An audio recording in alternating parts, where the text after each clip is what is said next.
सिंधुदुर्गामध्ये Rane बंधूंमध्ये war भडकलेला आहे। निलेश राणेंनी काल धाड टाकलेल्या विजय केनवडेकरांच्या घरी आज नितेश राणे यांनी भेट दिली।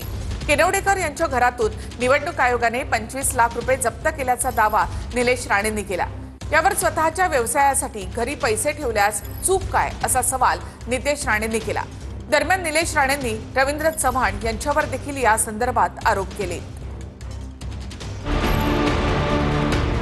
कोकणात नारायण राणे यांचे दोन पुत्र निलेश राणे आणि नितेश राणे यांच्यामध्ये राजकीय वॉर भडकले। निलेश राणेंनी काल मालवणमधले भाजप कार्यकर्ते विजय केनवडेकर यांच्या घरात धाड टाकली। यानंतर केनवडेकर यांच्या घरातून निवडणूक आयोगाने 25 लाख रुपये जप्त केल्याचा दावा निलेश राणे यांनी केला होता। मालवण नगर परिषदेच्या निवडणुकीत भाजपकडून 10 ते 15 हजारांना एक मत विकत घेतलं जात असल्याचा आरोप निलेश राणे यांनी केलाय। रवींद्र चव्हाण सिंधुदुर्गात येऊन गेल्यापासून मतांसाठी पैशांचं वाटप सुरू झालंय असं निलेश राणे यांचं म्हणणं आहे। रोज 50 लाख 1 कोटी 50 लाख 1 कोटी असं त्या घरातूनच हा पैशाचा वाटप रोज सुरू आहे। म्हणजे तुम्ही जेव्हा जेव्हा येणार तेव्हाच पैशाचा जोर कसा वाढतो। शहरांमध्ये 10 हजारांनी मतं विकत घेतली जात आहेत, 15 हजारांनी मतं विकत घेतली जात आहेत आणि हे एकच माणूस करतोय फक्त। ही जिल्ह्यामध्ये संस्कृती अजिबात नव्हती। ही जी रवी चव्हाण साहेबांची माणसं आहेत यांना रोज ह्यांचा पाठलाग करून ह्यांच्या मागे यंत्रणा लावून, कारण का हे जर थांबलं नाही तर जिल्हा खड्ड्यात टाकतील लोक। म्हणतात की रवींद्र चव्हाणांचे लोक पैसे वाटतायत। 1 मिनिट थांबा जरा, 1 मिनिट। 2 तारखेपर्यंत मला युती टिकवायची आहे, मी नंतर उत्तर देईन। चला, खोटा आहे।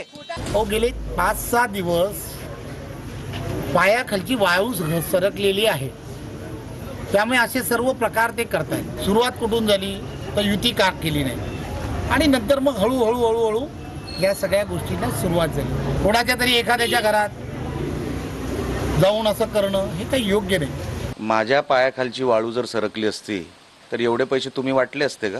माझ्या लपड्यात पडू नका। मी राणे साहेबांच्या पायाला हात लावून ह्या निवडणुकीत उतरलेलो आहे। निवडणुकीला कुठेही गालबोट लागू नये यासाठी मीही प्रयत्न करतोय, पण तुम्ही रोज माझ्या हातात पुरावे द्याल, म्हणजे लागतील माझ्या हातात पुरावे, तर जनतेसाठी मला उतरावं लागेल। ज्या विजय केनवडेकर यांच्या घरात काल निलेश राणेंनी धाड टाकली त्यांच्या घरी आज नितेश राणेही पोहोचले। केनवडेकरांचा व्यवसाय आहे, त्यामुळे ते त्यांच्या व्यवसायातले पैसे असतील असं नितेश राणे म्हणाले।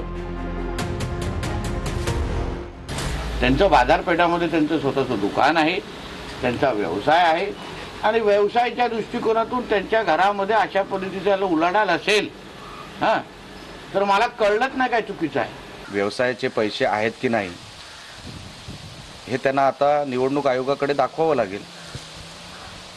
कॅश होती ती, ते म्हणतील मी फ्लॅट सेल केला, काय कोणी घेतला, कोणी तुम्हाला कॅश दिली, तो माणूस तरी समोर आला पाहिजे।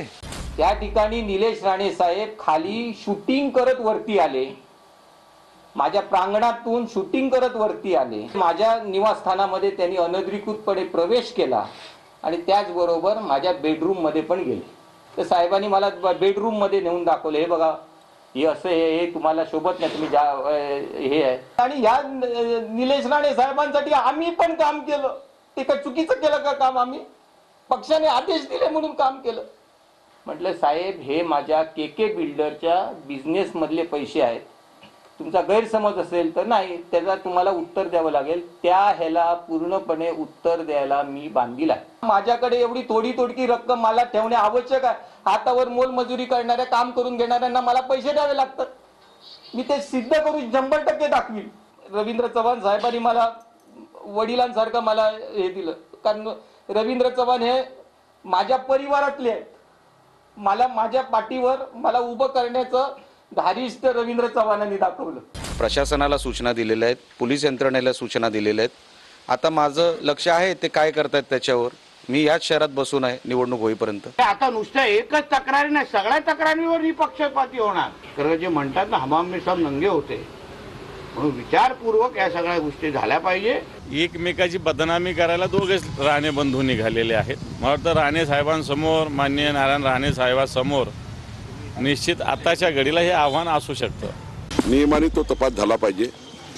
इलेक्शन कमिशन सुद्धा त्या ठिकाणी लक्ष टाकेल, पोलीसही लक्ष टाकेल. चुकीच्या पद्धतीचे पैसे असेल तर कारवाई करतील. कुणाच्या घरात जाण्याचा अधिकार आहे का, कुणाच्या त्या ठिकाणी बेडरूम मध्ये जाण्याचा अधिकार आहे का, हे जरा बघावं लागेल. आम्ही कोणाच्याही घरात डायरेक्ट गेलेलो नाही, पुराव्यानिशी गेलो. मी चंद्रशेखर बावनकुळे साहेबांचा आदर करतो.